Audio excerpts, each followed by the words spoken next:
I just started getting back on my workout flex. You know what I'm saying? Yeah. I was, I don't know, from the last time you seen me, pause, like I got freaking pudgy as a mofo, bro. Yeah, fam. You put on some, you know? Put on some love weight. You know what it is? I moved out of downtown, bro. Okay? Just off topic before we get into our I moved downtown. I'm from downtown. And when I was living downtown, I would walk everywhere. Right? So I moved to the ends in Scarborough. Yeah. Right? And now you're just driving. If I just have to go to the Timmy's, just to the drive-through down the street, I could just walk there. It takes probably like 5 minutes. Yeah, I'm at the drive-through. Yeah, you know them ways there? I know. Man, I don't walk anymore. Yeah, man. Listen, let's get this started. I got a lot of questions for you today, man. I feel the last time you were here for a conversation, we had a really good episode. Yeah. But over time and the amount of music that you've been dropping, bro, I feel like we need to get in depth with Khem and find out what go on with chemistry. Yeah, fam. You know what I'm saying? Yeah, bro, let's get it. Let's get it. That's a banger right there. Let's get it started right here. It's your boy Friday Ricky Dread here with another interview for your head top. Before I get into it, I want to give a big salute to the sponsors. Big salute to Diamond Club. Hit them up on their Instagram page, Diamond Club _Canada, if you need some of that loud, okay, delivery across the GTA as well as across Canada. You know what I'm saying? So once again, hit them up on their Instagram page, Diamond Club _Canada, and you could use the code We Love Hip Hop if you want a little discount. Also, if you need some of that blem, make sure to hit up Steamin' Hot Grabber. All right. They got all different types of grabber flavors, that red rose grabber, red herring grabber, all the different types of flavors that you need. Hit them up on their Instagram page. Once again, Steamin' Hot Grabber, and use the code We Love Hip Hop if you want a little discount. You know what I mean? Last but not least, hit up Gas Packs Original if you want some of that loud as well. They got some really good loud, and make sure that they got the barcode on the back to make sure it's real. Use the code We Love Hip Hop if you want a discount, and you can hit them up on their Instagram page. Code. I was just telling you, use that code. Yeah. And use the page, use the Instagram page, Gas Packs Original. You know what I mean? Got Siri going crazy today. But listen, man, like I was saying, you had the episode before, and the episode was dope. You don't fall into it in the first place. You know what I'm saying? It's just like, you know, like, real talk, just don't fall for the hype. You know what I'm saying? Like, everything you see on Instagram, a lot of these rappers don't really have money like that. A lot of these street niggas like make less than if you just got a job. But I feel like we didn't get to know enough about Khem. You know what I'm saying? Yeah, real shit. Yeah, man. And it, you know, with laughs and jokes and stuff like that. But I want to be able to find out a history about you, as well as pick your brain on some of these different topics that are going on in the hip hop scene today. You know what I'm saying? On. Let's get it. Yeah, man. So, okay, let me see where we got here. Because I've been looking on your Instagram page, and you've been moving around country to country. So the passport is tatted up at this point. You know, we're starting to get them stamps. Yeah. You know, they don't want me to fly, but now we flying. Yeah. So give me some of the stamps on the passport that since the last time we've seen you, family. Been back to Jamaica a couple of times. Mexico. I went to Mexico twice. Okay. You know, I hadn't been there before. We're about to go to the States, LA, Vegas. Yeah, fam. Just racking it up. You know, it's been like only like a year since I had my waiver. I could even fly to the States and shit. You know what I'm saying? So it's like, now we're good. You know what I'm saying? Now I've just been planning to move. Talk to me about the waiver process, please, broski. Just quick, fast, and people are gonna be like, Friday, we heard the story already, but fam, I tried to go over to LA. They told me, nah, that's not a move. Yeah, nah. Right? But they told me to get a waiver. Shout out Zero, shout out SD. They got banned too. You know what I'm saying? I tried to make them cross with me. You know what I'm saying? They got denied, so they're going through the same shit. But yo, the waiver's a bitch. Like, you have to, if you don't have the right lawyer, they're just gonna like run you in circles. You know what I'm saying? If you go to the right guy though, that I have the link, like they'll get you through in like 6 months. He has a fingerprint office in his office. He'll draw for your records from your original charge. It has to be 5 years at least old. Yeah. You know what I'm saying? And if all those line up, he'll get you. You know what I'm saying? At least a waiver. Maybe you could work on a pardon, but my shit, I couldn't get a pardon. Yeah, there's like, I guess there's 10 years for any indictable offense before you can get a pardon, or what they call a record suspension now. And they changed a lot of these fucking laws too. Like when I got locked for the firearm, I have a lifetime weapons ban. You know what I'm saying? That's whack. Like for my life. You know what I'm saying? So for me to like appeal that is like some whole next, you know what I'm saying? The pardon is different, but the waiver, you could get it guaranteed 5 years old. So you got because I know I've been learning from my process as well. There's different, I guess, time lengths you can get on there. You can get the 1 year waiver, or I guess a 5 year waiver. Yeah, exactly. At first, I got a 1 year, and my 1 year ran out. You know what I'm saying? We went to shoot the Toosii video. Yeah. And I had started planning moves, and by the next summer, my waiver ran out. You know what I'm saying? Now I had to redo the process. And then that takes another 6 months. Another 6 months, right? I was cropped out for the next summer. You know what I'm saying? Yeah. And it was just like, right? But now I have a 5 year, so it's like, and the first time they might deny you for the 1 year. I mean, for the 5 year. You know what I'm saying? For real. But whatever, you just gotta keep on working on it. And you have to get them for life. You know what I'm saying? You see, that's some game for the people in the audience out there. You know what I'm saying? Free game, because you get the wrong lawyer. It takes longer than 6 months. Change your lawyer. You know and fam, you got to understand how important that is as Canadian rappers, specifically us over here in Toronto. That's one of our biggest limitations when it comes to taking our shit to the next level. Is not just we could travel a lot of other places. Yeah, real. But going to America, you know what I'm saying? Real shit. That's, you got Toosii on a feature to be able to do those connections and the networking stuff like that. It's easier than doing it on Instagram. Yeah, like when you do that on Instagram, it's like there's no real connection in it. You probably pay for, you could probably a swag for free. Yeah.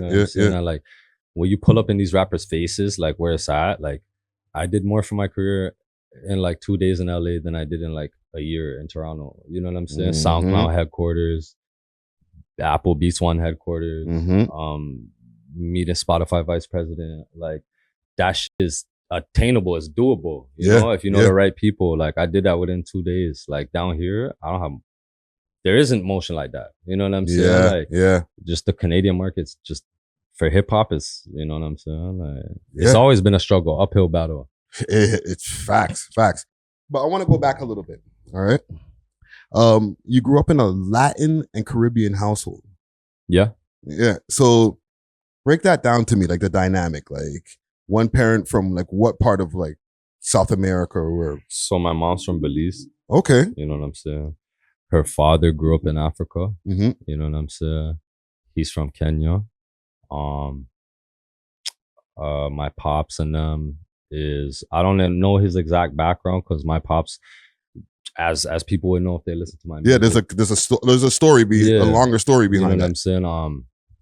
I didn't really grow up with my pops, right? So, but my Belizean background and growing up in that environment is like, in Belize, it's like people are Caribbean or they're Latin. It's like Dominican or something like that. Yeah. Right? And like, it's like really Southern in South America. I mean, like in Central America. Yeah. You know what I'm saying? Right beside the Caribbean. So it's like, I don't know, like that's how we grew up. There was just a lot of Caribbean influence. It wasn't like my parents only like cook one type of food or like listen to one type of music. You know what I'm saying? So it's, I don't know, that's how I grew up. But so a lot of people only see one side of it. Like as I grew up, I realized, people are more like very like one cultured in their household. Yeah. You know what I'm saying? But you got a sort of a multicultural household that kind of went on. Just because of where I'm from. And you know, you had, sisters in the household with you. You know what I'm saying? I have 2 sisters. Yeah. At 10 years old, you were in a choir. Yeah, real shit. I used to sing in the church choir, yeah. Talk to me about that, bro. Yeah, I sang before I rapped. Yeah. You know what I'm saying? Like, I used to love R&B. I still love R&B, right? But like, that's how I started like singing and shit. I played piano when I was 12 to like 14. I always have a musical background. Yeah. Been doing that shit. And you're doing the music, you're kind of staying out of trouble. You were in where? Woolridge. I don't remember. That's where I was born. Yeah. You know what I'm saying? But I grew up in Malton. You know what I'm saying? But yeah, I was born But before Malton, you were over there. Everything was cool. Mm-hmm. And at some point in time, like your parents split. The parents that you thought you knew. Yeah, exactly. Like when I was like 13. Yeah. They had split before that, but that's when the drama happened. Yeah. Listen, I've been, I've watched a couple of other interviews and, you've gotten a little personal in there. I don't know if you mind getting a little personal in this one over here. You know what I'm saying? Bro, my life's like 50 Cent, get rich or die trying, you know what I'm saying? Yeah, bro. And even with like the whole parent thing, right? There was kind of like a with all due respect, like a kind of a Maury type of incident that happened in that, right? You know what I'm saying? So basically, the story is when I was like 13, 14, my mom she had not been talking to my dad at the time for a while, right? And like, she went to take him to paternity, paternity test for, actually, no, she went to take him to court for child support. And he was just fucking with her at the time, like trying to make things difficult. Yeah. So he's like, all right, like you ain't letting me see my son. You want to take me to court for child support? Let's do a paternity test. Yeah. But nobody in the family like really thought like anything of that. You know what I'm saying? Nobody was really taking it serious. She was more annoyed by it, right? So we had to go do it. She did it thinking, all right, get this over with and take this guy to court for child support. Yeah. And then the paternity test came back and I'm not his kid. So my mom kind of played herself still. Shout out to moms, but no, salute. We figured it out. Yeah. So. And at that time now, you're a teenager, right?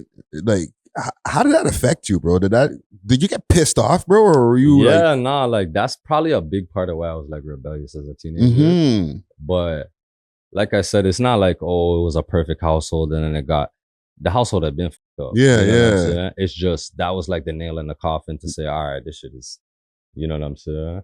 And like, my mom is very, very strong, like independent Latino woman. You know what I'm saying? She's like, don't need nobody for nothing. So it's not to say like my life was super bad because of it. It's just my mom wasn't very sensitive to the topic, right? Yeah. But definitely at 13, you're like, what's going on? Yeah. You know what I'm saying? You say, if you start fucking around, you want to start doing what you want to do. You know what I'm saying? Yeah, no, real shit. Real shit. And then you're trying to build your history too, right? Yeah. So life goes on. You start, moving around. That's when you started moving around to Malton more times. Yeah. You know what I'm saying? Fucking with your cousins and shit. Yeah. Exactly. You know what I'm saying? That's why I started just playing the streets a little more. You know what I'm saying? Yeah, outside, seeing what's there. Give me, tell me about Uncle Felix and the influence of Uncle Felix. Big salute to the sponsors, Diamond Club, with delivery all over the GTA and now all across Canada. They got the best selection of flour, edibles, and pens, and all types of goodies that you need. You can find them on their Instagram page, DiamondClub_Canada, or you can find them on the 7 Days of Weed app, as well as the Leafy Things app. Let them know that you heard about them through the We Love Hip Hop Network, and they may give you a discount. Big salute to Diamond Club. Cheer!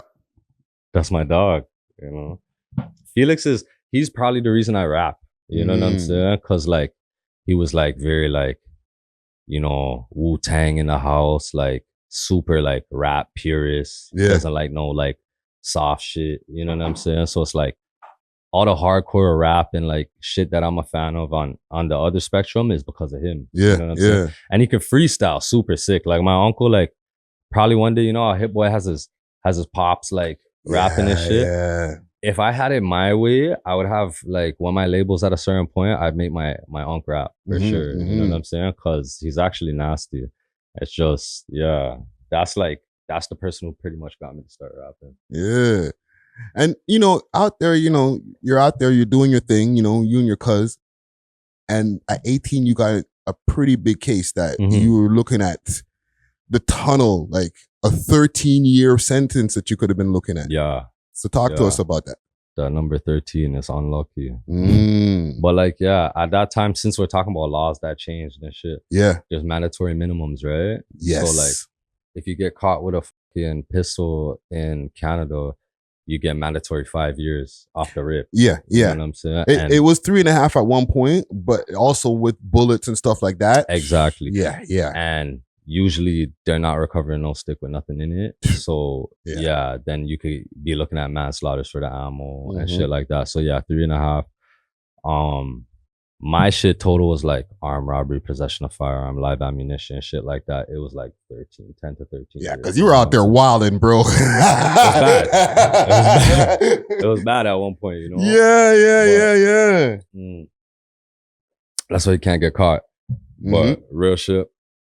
And they weren't budging, right? I was on house arrest for like 2 years. Yeah. And every time my lawyer met with them, it's like they wasn't trying to offer no deal. They wasn't trying to like, they was trying to really like just make us talk. You know what I'm saying? And yeah, through the grace of God, we didn't get that sentence, you know. Like we went to Supreme Court, everything. I was saying bye to my mom and shit. Like it was mad dramatic, you know? And then like boom, in the first day of Supreme Court, my lawyer started frying the witness. You know what I'm saying? And like, yeah, he was just bringing up a lot of inconsistencies in his story. Shout out my lawyer, Balazar, you know what I'm saying? A round of applause. I was gotta salute the lawyers. You know what I'm saying? But, trust me. Yeah, like he got me like a downgrade on the charge. He just beat it up from that first day in court. The Crown was like switched their position completely. Yeah. Like, it wasn't like a slam dunk no more. You know what I'm saying? So you got a second chance at life at that point. Yeah, exactly. And then like when I actually like went home from court that day, I was like, what the fuck? I was like, yo, like, what am I doing here? I'm I home. didn't even know how to feel. Like, yo, I literally said goodbye to my fam and shit. Like, you know, like it was kind of rough stuff. You know what I'm saying? So wait a minute. When you're finished that, right? Because you were on house arrest for 2 years. Like that means like no more house arrest or like free up. Yeah, I still got weekends after that. But whatever, that was like the deal of a lifetime at that point, right? So it's like I was free for like 5 days, and then I had to check in on the weekend on Friday to Monday, you know. But like, I'll take that over anything at that point, you know. What I'm saying? Like, and at that point you were already making music, but like you got different things that are like the obstacles, right? I've never been able, like, even my whole career, this has been Khem like rapping on his off time. You know what I'm saying? I've never been able to like just be a rapper. You know what I'm saying? If you're really in the streets, like you it's not like that. You know what I'm saying? There's seasons, you know what I'm saying? And sometimes you can splash heavy. Sometimes you might be fighting a case. Sometimes 3 of your niggas you might not really want to hot up the place too much. You know what I'm saying? Like it's been a navigation, I won't lie. I feel like you got focused at one point when you met somebody though. Zak Facts. Yeah, Zak's who did it. Zak is, you know, Zak's the GOAT. He's the GOAT still. Yeah. Like, so tell me about how did this influence help like in him with the he was videography a part of my and plan. stuff? I'm a real like manifester, like a planner. Everything like I've done to this point, like I just wanted to and made sure it happened. You know what I'm saying? When I seen Zak's visuals, I just knew, like I knew this guy's gonna, at the time, especially like, I don't know, when I started like 2017, he was like, there was nobody fucking with him. Like, there wasn't a bunch of all these like video mans in the city that could just do all this sick like shit on the go. You know what I'm saying? Like he was, and he still is like a super cinematic guy that's like ahead of his time. You know? Like, I basically messaged him on Facebook times. Holy shit. And I told Zak, I'm like, yo, like you have to shoot my vids, blah, blah, blah, blah. And I was just, he probably thought I was just like some kid tripping, you know what I'm saying? But like I was just telling him like, yo, you have to do this. Like when I free up off the sentence, I'm gonna come drop you bread. Like you're gonna do this type shit. And he was like, yeah, cool. And he didn't really get back to me, right? So like, boom, when I did free up off my shit, I had like 10 bands, right? And I was like, yo, this is going to the video man, right? So I was like harassing him one day. I'm like, yo, fam, I don't care where you are. I'm just gonna pull up where you are and drop you bread. He's like, yo, I think he was at like his girlfriend's mom's house or some shit. You know what I'm saying? And I hopped in a cab and I just we drove to his girlfriend's mom's house. I just dropped in the bread. You know what I'm saying? And Zak's just like, okay. You know, I guess we gotta work. Zak didn't know what to do. Zak's like, okay. And then boom, we've been locked in since that day, fam. Since that day. Yo, that's freaking dope, dog. Because like you really showed like I'm gonna make a decision at this point, especially with the bread involved. I had to press it. Yeah, like there's one thing to be like, yo, I want to be a rapper. I want to take this music shit serious. But when you take your money and put it where your mouth is, fam, that's when people are like, and let's be real. For my right. first videos, I super overspent. You know what I'm saying? Shooting it with Zak might have not been the most. It wasn't the most financially responsible decision, but it was an artistic decision. You know what I'm saying? And it's like the way that I represented the shit I had at that time. It was like, to me, it was perfect. You know, so I was trying to make a hood classic, and in my head, I did it. You know what I'm saying? Yeah. So it's like, I wouldn't have done it any other way. Plus, it's like a lot of my core fan base is from that time. You know what I'm saying? On that first project, In the City I Have, is one of my highest streaming songs. Yeah. You know what I'm saying? And it's like, that's from my first project ever. You know, and like, I don't even like the song that much. You know what I'm saying? But it's just like, that's how much of like a moment it was. Yeah. You know what I'm saying? No, I get it too. Even with you saying not liking the song that much, like when you start evolving as a musician, obviously you don't hate the song, but this is you're better now than when you were then. You know, real shit. But it's like I could tell it's a moment for people because there's a reason why like it's at 5 million streams by itself. There's a reason why it's like, I don't know, you know what I'm saying? It might not, it's obviously a moment for people that we created, you know what I'm saying? And that's something I had to like kind of recognize. Yeah. And you know, you started racking up the features too. Like you got a feature with Tory Lanez. However, it's funny. I'll give you something how I could relate to you in a lot of ways, because I used to be a rapper at one point, right? You can still catch me on Spotify. However, when I was in my times of managing and rapping and stuff like that, I was a pretty big weed salesman.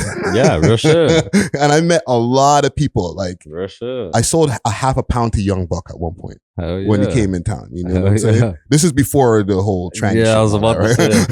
I couldn't say shout him. I couldn't say shout him. Shout Tony A.W.O.L though. That's my dog. No, salute to Tony A.W.O on that. But that happened with me. You had something similar that happened with you and Tory. Yeah, for sure. Like, I was just selling weed to everybody. I was outside. You know what I'm saying? And like, somebody hit my phone talking about Lanez needs weed, and then those ones are so nice. Like, you know, I started just sending weed. I wasn't even selling them weed. I just started sending it because, like, the man were doing good at one point, like at that point, and then two, it's like, shit, like I know what I want, you know what I'm saying? So I started cooking a relationship, and then boom, like when Broski started touching down, he just started linking me for the weed. And then we locked in when I met him, right?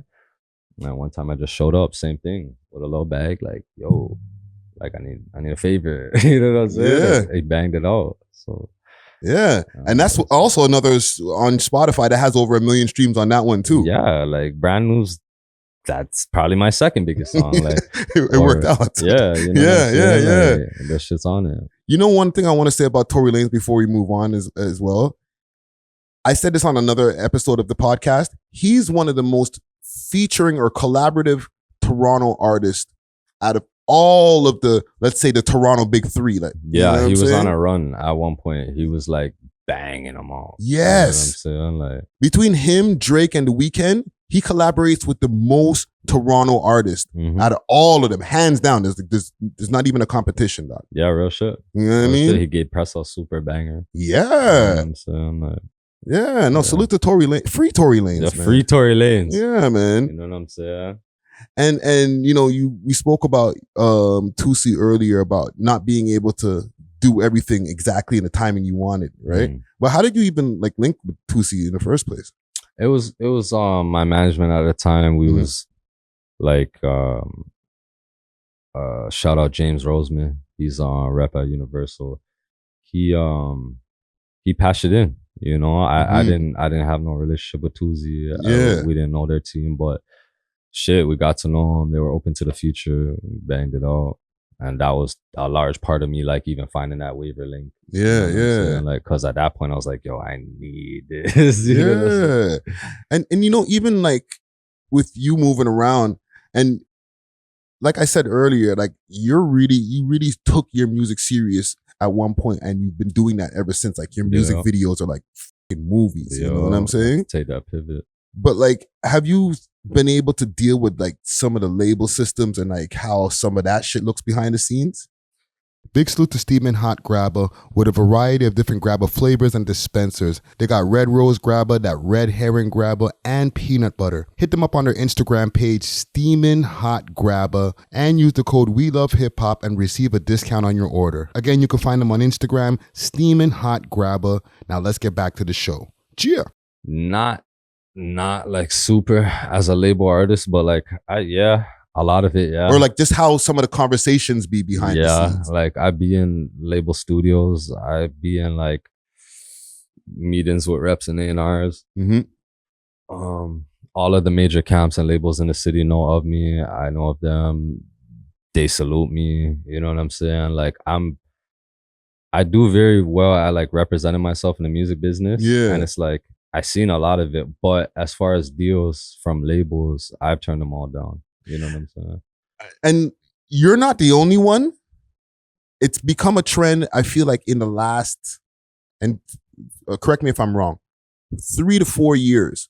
Once upon a time, it was like a real like, wow, this would be nice to sign with the label. You know what I'm saying? It's not it right What do now. you think happened, fam?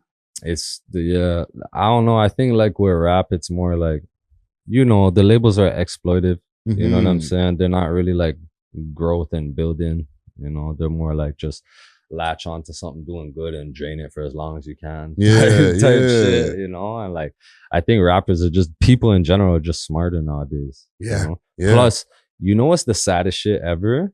Is like when you see some legendary rappers you used to bump when you were a kid, you used to look up to. You know what I'm saying? And they're like bitching about their label shit on Twitter. You know what I'm saying? They're like, that's like, to me, some of that shit's like sad to see. I don't want to see like a big rapper like Wayne like complaining that Birdman's not paying him or shit like that, just for an example. But like, like, I don't know. Like, I feel like people just don't even want to be in that reality like years down the line and shit. Like, it becomes an interdependent relationship. You know what I'm saying? Like, I'm not able to move unless the label gives me the money to move. When you're an independent artist, you're like, I'll just upload some more shit. And the art too. It depends how much of an artist you are. Some people try to like rap like it's a job. And it's like, I guess if it's just a job, you could just make the label tell you what to do and pay you. It's whatever.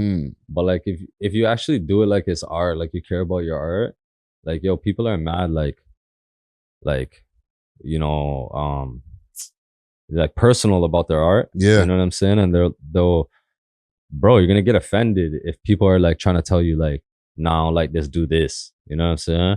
More times as an artist, you can be like just this. Like I like that too. You know what I'm saying? Like, nah, that don't sell. Just do this over and over again. It's like some people don't want to do that shit. It's not art at that point, right? Yeah.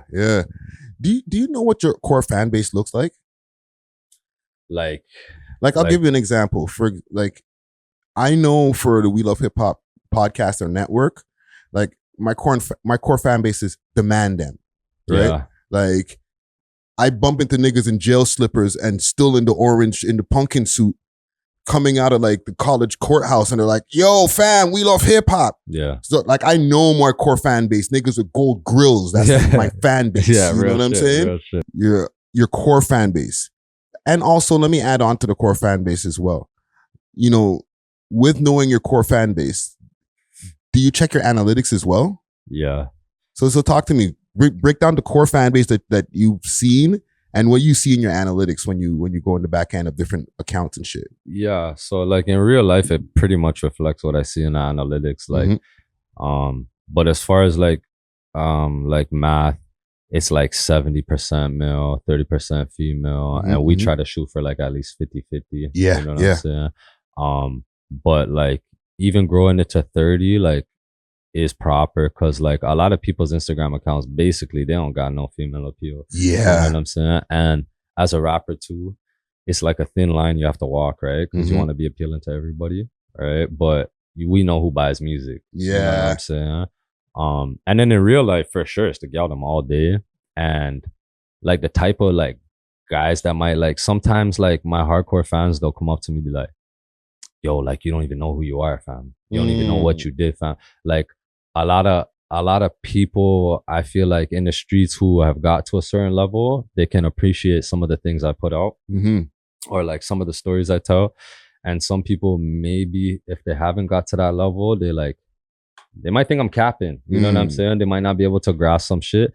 And it's like, I realize I got to a certain point where it's like, yeah, not everything I'm saying might be relatable, but it's okay, because not every song's for that. You know what I'm saying? Sometimes I can make a song for the club that everybody could relate to every line, but sometimes I'm like, really, like in front door, I'm really talking that shit. Yeah. If you never had a probation, you probably don't know what I'm talking about. If you never had conditions, you probably like think this whole song's weird. You know what I'm saying? Like, but if you have, like, the shit's hitting, because I'm saying it like the real way. You know what I'm saying? So like when people have been through that shit and then they see me, they're like, shh, you don't understand, fam. You said exactly what I went through. You know what I'm saying?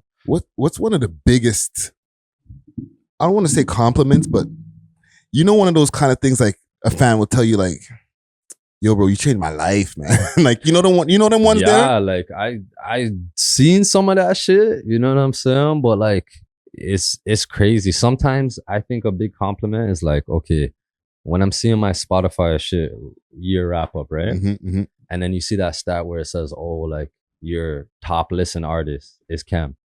So like when I used to see like 1, 2, I used to think like, you know, a couple years ago, like, all right, that's the man then. That's like probably somebody I know. Bro, I'm seeing like 70, 100, like I'm 100 people's most listened to artist. That shit is a compliment. You know what I'm saying? Because it's like, damn, there's really a random kid out there bumping Khem every day. You got all this shit to bump. You know what I'm saying? It's like that's love. I look at that shit, I'm like, damn. You know what I'm saying? Yeah. What's the country that you didn't expect for somebody to be listening to Khem music from? Didn't expect? Yeah, like I feel like I'm one of the most versatile artists on the planet. You know what I'm saying? I don't feel like there's probably ever been especially a trap artist. I'm the world's most versatile trap artist. You know what I'm saying? But talk your shit. As a rap artist, bro, I'm up there as like versatile, bro. Like probably like top 20 if I'm being liberal. You know what I'm saying? And like, I'm not really surprised when my music reaches, but maybe like Asia and shit. Yeah. You know what I'm saying? Like, I had a meeting with some Chinese people who run some TikToks, you know, like they're very interested in running an account for me. Like there's shit like that. When I see like interest from like them type of markets, I'm like, the shit's going somewhere. It's just working. You know what I'm saying? Talk to me about Dubai Energy. Shout out Dubai Energy. You know, ambassador, you know, Canada, Dubai Energy. I seen it in Hasty Market, you know what I'm saying? Really? I'm seeing Dubai Energy pop up everywhere. You know what I'm saying? They got Dubai Energy over here in Canada. Yeah. Okay. We could go buy it right now. Yeah, and for the people who don't know, that's like an energy drink over there in Dubai. You know, an alternative to Red Bull, anything like that. You could drink some Dubai Energy instead. So tell me, how did that come to fruition? You know, you linked up with a dancehall artist to do a collab. Yeah, me and Armani did the song, the official song for the Dubai Energy drink.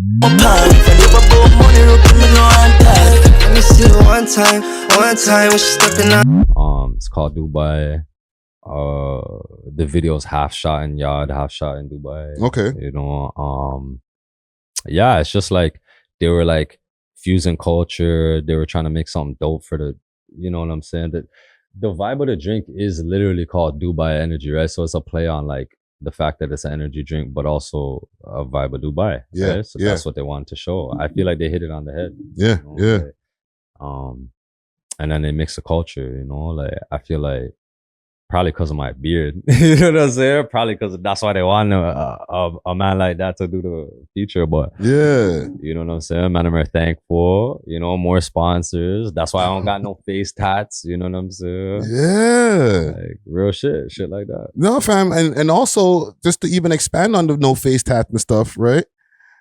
You know, when it comes to getting gigs outside of music, you know, acting and different shit like that, you know, you want to make sure that you keep yourself as clean as possible for different looks. Fam. You know what I'm saying? Like real shit. You have to take care of yourself. The man are smoking cigarettes for breakfast and shit. Like the shit's up. Like real shit. Like that's the title right there. Cigarettes for breakfast. Man don't need to work out. Like man don't need to, like, you know, like I think about all that shit. Like, Mhm. what if Nike calls you one day? You know what I'm saying? Yeah. What if like I want some sponsors like that. That's the type of shit that'll like position your career. That's where you want your music. Yeah. You know what I'm saying? Yeah. Just to expand the conversation a little bit, right? You know, there's been a whole bunch of different things that have been going on, right? And just for you as an artist in the scene, I feel like you can give me some good insight on this. Mm-hmm. For us over here, especially as a Toronto rapper, right?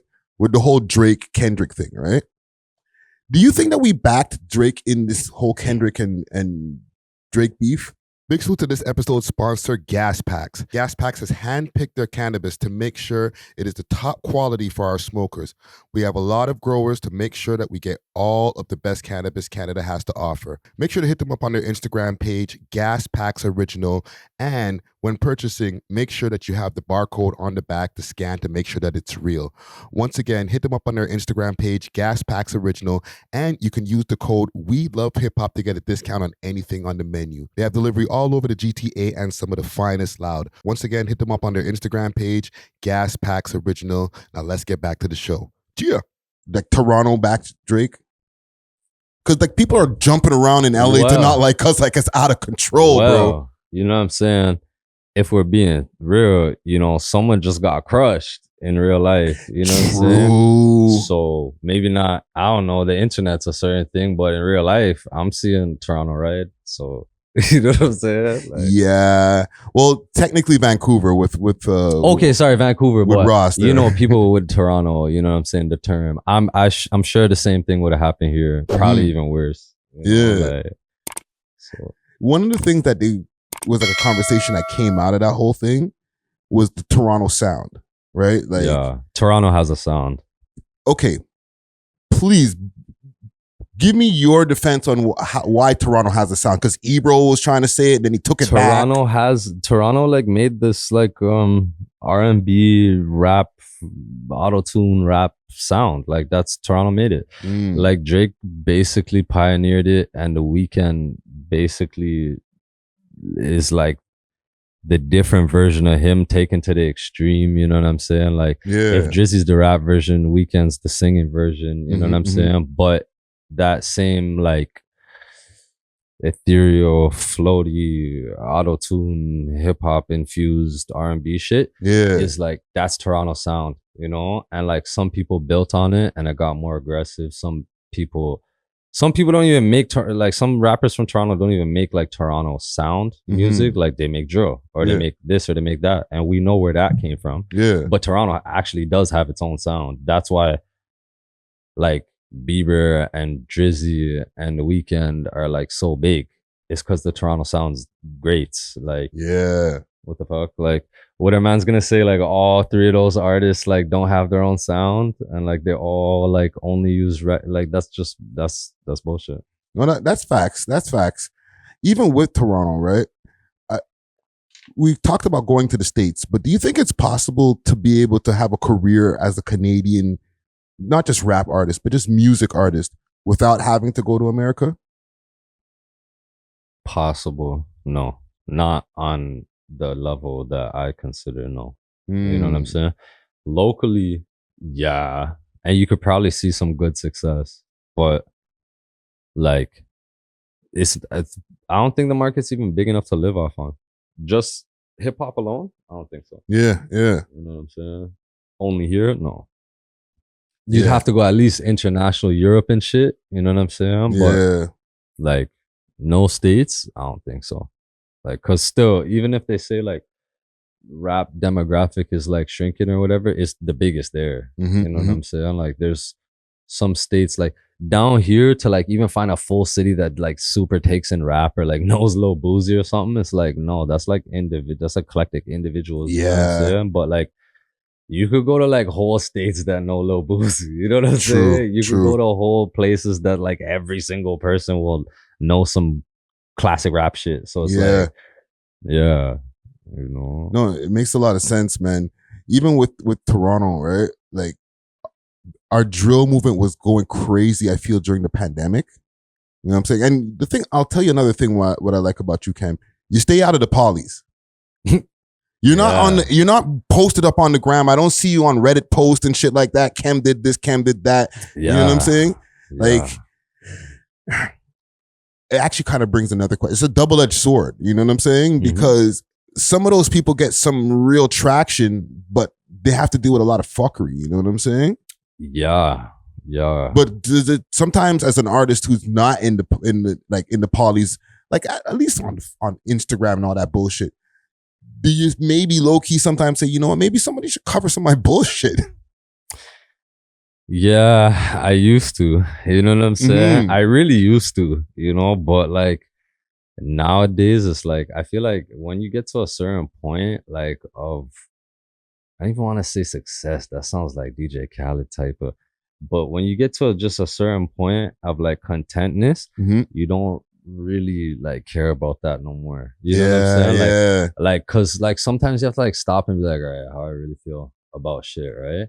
I used to actually want that type of traction, like you're saying. But yeah, it's a double-edged sword. So I wouldn't give into it, but I definitely would want to be like, if I did some hot shit, want to show it. You know what I'm saying? But, you know, probably niggas around me or like maybe my own head, I'll be like, nah. And just end up not doing it. You Put the phone down. Or maybe do a quick post and delete it, and I just got lucky and never got picked up. You know what I'm saying? But you know, I wasn't in these internet streets screen recording. You know what I'm saying? Like, yeah, real shit. But now it's like I don't even think about that. Yeah. You know what I'm saying? Like I'm in my own world. Like musically, I'm in my own world. I'm building a studio right now. Nice. Like, you know what I'm saying? I don't even see it. I don't even be trying to doom scroll like that. You know, that's real shit, man. Do you think that the drill movement is dying? Yeah. I think it's like one of those things. It got big enough that it has like a cult following. And like probably if drill artists keep coming out, like them people who like drill will keep checking for them. Yeah. But like it was at a like big point. Like Pop Smoke's probably like that was the point. Yeah. You know what I'm saying? Yeah. It almost came back with the K Flock guy, right? Yeah. When the Bronx drill was starting to blow up, maybe about 2 years ago or so, like it was starting to seem like, okay, drill's gonna be here to stay for a while. But then when niggas started catching cases, bro, and then you start seeing like these YouTube videos, like the rise and fall of drill music. It's like, holy shit. It's like too much bullshit behind it. And then like New York police be like super trying to like lock down drill artists and shit. So like people probably don't even want to do it. Yeah. It's like, I know. I don't know. But the music's hard. Like I just think like some of it's like kind of corny. You know what I'm saying? But like the sick drill records that come out, they're always like mad original. They got niggas dancing and shit. Yeah. You know but it gets kind of like when you start having to do research on who is this person and who's that person, just listening to any random drill record, bro. It's like that's too much fucking homework, bro. Real shit. You know what I'm saying? Like, yeah. At a certain point, there was somebody new coming on. And then like in each country, there's somebody trying to like copy that you. And then like, you know what I'm saying? It's like every new man, it spawns like 10 new copies. Like it's just. Do you know, like I try to foresee where things are going in the future. Do you know where the wave is going in the future? Yeah. No, probably not. But like, I have an idea. You know, like first of all, it's like Afrobeat music. You know what I'm saying? And like fusing that.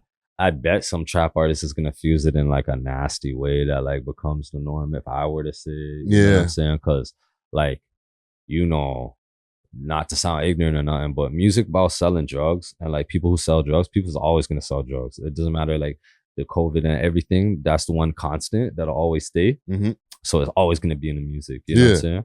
One of them guys is gonna find a way. You know what I'm saying? They're gonna make the connect, and when they do, it's gonna be a lane. So I bet like some trap artist is gonna get that popping. Trap artists start taking over dancehall. You know what I'm saying? True. And like that type of dancehall is like fire. You know what I'm saying? Yeah. And it had a super wave last year, still going right now. But like, yeah, I think the hip hop Afrobeat shit You know what I'm saying? Latin music's going super crazy too. Yeah. But yeah, I think it's like African shit. I'm gonna add on to that too, quick fast. The Punjabi wave. Look out for that too. Yeah. They're They're coming always up quick. going dumb. You know what I'm saying? They're always going dumb. You know what I'm saying? Shout out the Indians. Shout out the Punjabi niggas. You know what I'm saying? Like, nah, they're going dumb still. I need some of those streams. I won't lie. And the collaborations are starting to happen where they're collaborate, like they've always done that, where they collaborate with guys who are rapping in English. Mm-hmm. But that's starting to become more and more of a trend because niggas are seeing like, oh shit, I could get like 100 million views off of this video That's right happening. here. That's happening. Real shit. Shout out Blamo. Blamo's from the hood. Yeah. You know what I'm saying? Blamo's putting in that work, crossing them international markets. Mm-hmm. You know, one thing we didn't talk about, and we don't really need to get in depth because like I feel like you spoke about it in your last interview, but like, what's the difference between Malton rapper, or not Malton rappers, but Malton people and other people in Toronto? Malton's like a very different type of hood. I feel like a lot of shit that we went through is not the same in like other Toronto hoods I personally grew up in. Because like I've been to 12 different schools in the GTA. You know what I'm saying? Maybe not exaggerating, 11. You know what I'm saying? Yeah, your family moved around a lot. I've like seen like a lot of different blocks, like, and it's like, you know, Malton's different because, bro, a lot of people slept on it, first of all. A lot of people go there and like, you know what I'm saying, like might pass through it because it's a very central hood in the middle of, by the airport. Like it has access to like highways to go to each end. You know what I'm saying? Go too far, it's Brampton. Go too far in the other, it's Rex. Go too far in the other place, it's fucking Saga. It's very unique, bro. Yeah, you know, and like, yeah, fam, it's just, I don't know. It just causes for like a different life. You know what I'm saying? Yeah. Even in the region of Peel, like, I don't know what year it became region of Peel, but like, you know, Malton's like its own village, right? It's the village of Malton or town of Malton or whatever. But it's considered Peel now, right? Yeah. But whatever, they probably just did that for the money because they don't use none of the money in Malton. They use the money to like build up like Square One and shit. You know what I'm saying? But like Malton doesn't get developed for shit. Like we got like one sign and like a ball court. You know what I'm saying? Crazy. I swear, shout out the Indian niggas again. I swear that Indian nigga built the ball court. The Raptors super fan or some shit. I don't know. I could be wrong. But I don't even think that's regional appeal. You know what I'm saying? Like, that's crazy though, fam. Like it's almost like the forgotten hood.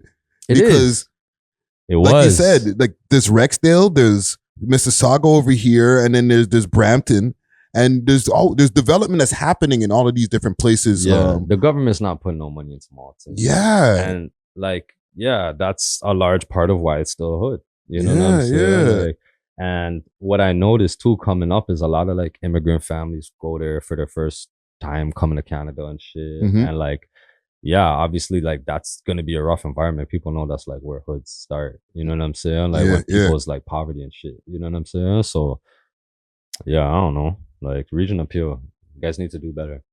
Do better, man. No deal peel, man. I don't be moving around through there, bro. No. Actually, now I do because like my life's different. But back in my day, I was like on foot. In and out. In the Uber. Yeah, man. Listen, bro, I feel like we can go on forever with this, bro, but you've had a good career so far, and I see a lot in the future for you. You know what I'm saying? What do you see as the big picture for Khem? Big picture is like the big picture for a rapper, you know? I still have my business. And hold on, not just a rapper, just period. Because remember, when you're in rap now, you get to be in entertainment. You could do this, I could do that. But real shit. But that's me, my government name. You know what I'm saying? Khem is the artist, right? So as Khem, like Khem is he's his own entity. That guy, he finishes at that Mount Olympus. You know what I'm saying? When it comes for like rap, you know what I'm saying? I want to have a prestigious label. I want to, you know, raise artists for a couple of generations and make them relevant in the music industry. I want to do what great artists did before me. You know what I'm saying? But that's why I've been crafting the backbone of it so meticulously. You know what I'm saying? Because like that's what's gonna, like, people aren't gonna remember like certain hype on Instagram and shit, right? Like people are gonna like remember your work, right? That's what they're gonna have to like look back on and say like what you've been on. You know what I'm saying? Yeah. And people look at 10 years as like some like comedic bullshit or like some like trend hopping shit, and you don't even define yourself as an artist. Yeah. You're not gonna last. You know what I'm saying? You need like a core genre look. Like man's like Young Thug. Shout out Thug, free Young Thug too. Real. He starts a genre, he starts rapping in a certain way, using a certain slang, raises a whole generation of rappers to do the same, waiting before him. You know what I'm saying? That's the shit we try to do, like be legendary, like coin shit, like be the first, like experiment, right? And like that's what led to songs like Tory Lanez Brand New. You know, like that's in the love, make love in the club type song. You know what I'm saying? Like, I never did one of those songs before that point, but that's what I wanted. That's what I knew I wanted. You know what I'm saying? So I made 6 versions of it. You know what I'm saying? Like they had 2 different hooks before, like 3 different verses. You know what I'm saying? Like, yeah, it's shit like that. Like we just want to be timeless. Like, as far as like my actual business, like amped up. You know what I'm saying? I'm trying to be amped up. Like I'm trying to be like very relevant for years to come. What's the M amount that you're gonna be like, you know what? I think I could retire now. Like I feel like tap my face money is like a good like way to put it. It's like, yo, if I were to tap my face, I'd have to be this rich. You know what I'm saying? How rich? Like 30 M's? 30 M's? I probably would tap my face. Like you need like legitimate like you money. You know what I'm saying? Like where I could actually literally say you for every day for the rest of my life. You know what I'm saying? Like pay every bill because you. Yeah, probably like 30 M's. Yeah. I could see you getting 30 M's, but I could also see you getting 100. No, I'll get 100. I'm just saying. You know what I'm saying? I'll tap my face at 30 M's for sure. Okay, okay. I ain't mad at that, man. I ain't mad at that number right there, man. You know? No, because it's not like you're like, I need to be a freaking billionaire. Like sometimes like, well, how much money you really need? Nah, you know what I'm like saying? maybe in my lifetime run through that. That'd be cool. Yeah, you know what I'm saying? yeah. But I don't know. Like the object is not money. The object is like I said, making timeless shit, right? Like, and then it should generate money. You know what I'm saying? Yeah. And your cup should overflow at a certain point, right? So it's like I'm not counting. I never been like obsessive about money. You know what I'm saying? I feel like people like that are kind of weird. You know? I've been obsessive about what I'm doing. Like, obviously, I wanted to make money, but like money, the thing, like, it's like, bruh, as long as I could buy what that's what I'm saying. Fuck you, money's like buy what I want, like 10 times, 20 times. Yeah. I could buy what I want like 50 times. Like, bruh, that's pretty much fuck you. You know what I'm saying? Yeah. So it's like, and you don't have to worry about shit. Like, what the what's your worry really changed from 30 mil to 100 mil? It's like, yeah. It's only if you buy more shit, right? Like if you're buying all this shit, like you go to buy a mall or something, now you got all this shit to worry about. You know what I'm saying? But I don't want to buy a mall. Yacht maintenance and all type of shit. I'll buy an island. That's a good reason to be a billionaire. Yeah. Listen, man, we got Khem in the building. Dope conversation right here. What you got coming up next, brother? A bunch of shit. Rayman Roses, the album. We gearing up maybe 2 months. Okay. You know what I'm saying? Like, I have features on the talk. You guys know Khem has features on the talk. I'm not gonna leak them. But yeah, fam, I want to close out the year with 2 projects, drop this album and drop at least another EP before the year ends. Yeah. And then like by next year, we'll really be in the States and really moving around. And then I'm gonna like gather the street features I really want. You know what I'm saying? Because right now, like you said, the Instagram shit, right? Right now, we do as much as we can while we're moving around building this. Yeah. Right? But yeah, by next year, it's time to like really pull the trigger, use this waiver. Yeah. You know what I'm saying? And like stack up the features that's like on my bucket list. You know, like, well, fam, other than that, just projects. I've been releasing 1 single a month for like the past year, you know, like we've been just, you know, so I'm gonna continue doing it. Yeah, fam. Looking forward to it, man. And we'll make a plan right here on camera. With us, you know, we'll call ourselves Waiver Gang eventually, you know what I'm saying? we'll link up on the other side of the border and do an interview. Yeah, real shit. But we on the other side of the border this time. You know what I'm saying? Them one there? Yeah, we'll do a status update. Yeah. Maybe some palm trees behind us and shit. Be like, we made it, nigga. Yeah, fam, that's the wave. Honestly, that's the shit I was thinking about. You know what I'm saying? We'll talk off camera, but yeah, I'm thinking about shit like that. No, let's make it happen, man. Yeah, man. Khem in the building. Before I get out of here, I want to give a quick salute to the sponsors on the way out. Big salute to Diamond Club. Hit them up on their Instagram page, Diamond Club _Canada. Big salute to Steamin' Hot Grabber. Hit them up on their Instagram page, Steamin' Hot Grabber. And big salute to Gas Packs Original on Instagram. What song you want us to take us out with here? Play that Red Roses. Red Roses? Let me pull up Red Roses here. We love hip hop.